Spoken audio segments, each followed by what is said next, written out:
Okay, well, good morning, 8th grade. I hope you all are doing well on this Monday morning.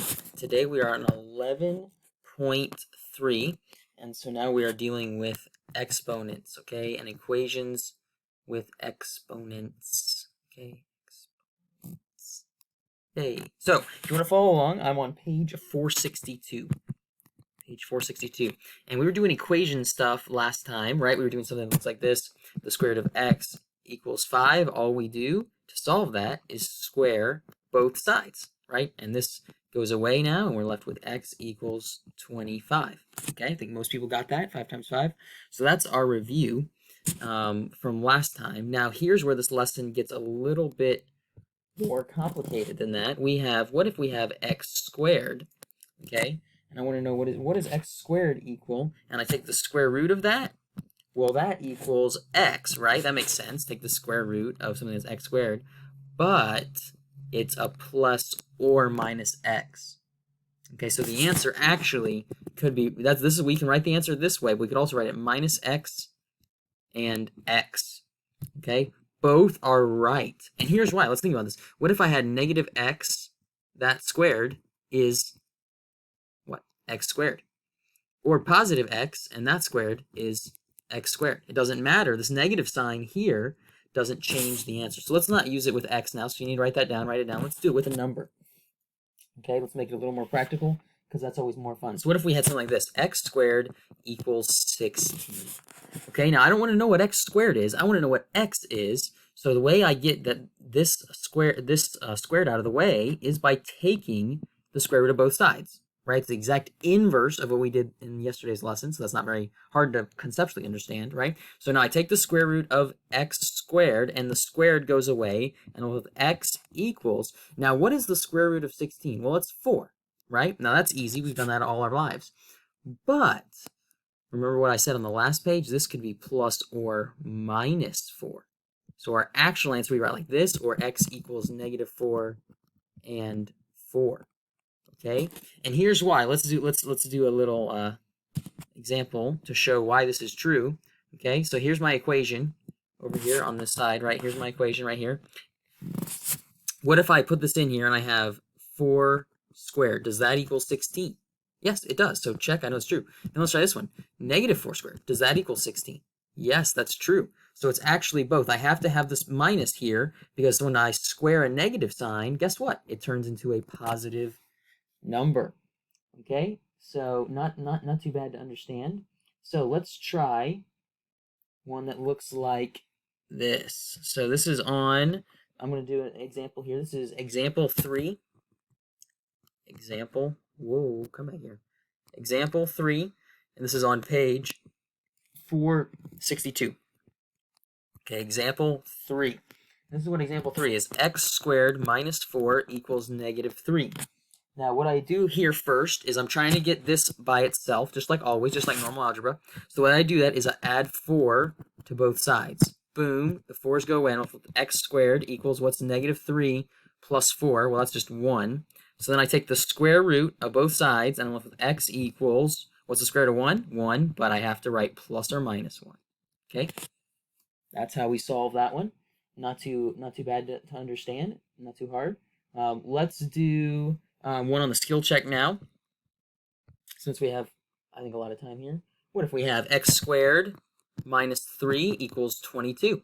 Again, I'm trying to solve for x squared, so I do the opposite of this. I add 3 to both sides, and I get x squared equals 25. When I get that, my next step is to take the square root of both sides, and I get x equals, square root of 25 is 5, but it's plus or minus. Now let's try it in our equation up here to see if it would have worked, right? What if I have 5 squared minus 3? 5 squared is 25. 25 minus 3 it does equal 22, so check. Now let's start with the negative 5. Negative 5 squared. Negative 5 squared is still 25. Minus 3 is still 22, so check. That works both ways, okay? Let's do another example here. This is example 4 on that same page, so I hope you're still following along. Example 4 looks like this. 3x squared minus 12 equals 18. Okay, now all I do, again, I'm trying to solve for this x squared. So I need to do the opposite sign here of the 12 and add 12. Now I'm left with 3x squared equals 30. Now in this stage, again, I'm still trying to get this x squared, but I have this 3 that's in the way, so I got to divide by 3, just like we would in normal algebra. The 3's go away, and I'm left with x squared equals 10, right? 30 divided by 3 equals 10. So there's my 10. Now at this stage, I do my same thing, take the square root of both sides, and I'm left with x equals, but the square root of 10 is not an exact number, so I just leave it like this. The square root of 10 plus or minus. Okay, we just leave the sign. That's the only thing that's different about this problem is we can't solve it all the way, so we just leave the sign. Okay, now let's do another one where this lesson continues here. They're going to show us one that doesn't work out. So this is example 5. Okay, so example 5, it has x squared plus 21 equals 12. Now again, I'm going to solve for the x squared, so I'm going to do the opposite. Subtract 21, they're going to go away. I'm going to be left with x squared equals, what is 12 minus 21? That's negative 9. Now, I'm going to do my same thing, take the square root, but oh, do you guys remember from the last lesson? We can never have a square root of a negative number inside there.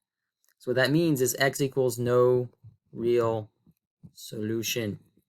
Okay, whenever you have the square root of any negative number, does not work. Okay, so if you ever get stuck with this right here, it means that there is no real solution, okay? So let's do another one here that's a little harder for review here before we jump into the homework. So let's do this one, 5x squared. So this is the skill check 2, number 3. 5x squared minus 17 equals 28. Okay, again, I'm solving for this 5x squared. So I'm going to add 17 to both sides. We get 5x squared now equals, and I do on my calculator, 28 plus 17, which is 45. Okay, now that I'm at this stage, again, I need to divide by 5 to get x squared by itself. Divide by 5. That equals x squared equals, what's 45 divided by 5 is 9. Now I take the square root of both sides, and x equals, what's the square root of 9? Well, that's 3. But then remember, plus or minus 3, because a negative 3 would work just as well as a positive 3. Okay, let's do one or two more here before we jump into our homework. Let's do number 2 of the skill check, which is 6x squared plus 41 equals 17. Now, the first step, again, to get this guy by itself is subtract 41. Subtract 41. Uh-oh. I already see it's not going to be good because look at this. 17 minus 17 minus 41 is negative 24. And I divide by 6 and divide by 6, and look what I'm left with. X squared equals negative 4. What happens when I take the square root of a negative? No real solution. No can do. So this problem does not work. Okay. And lastly here, because I don't want to bore you with this, you guys are smart enough. Watch this video. You get it. 7x squared plus 3 equals 80.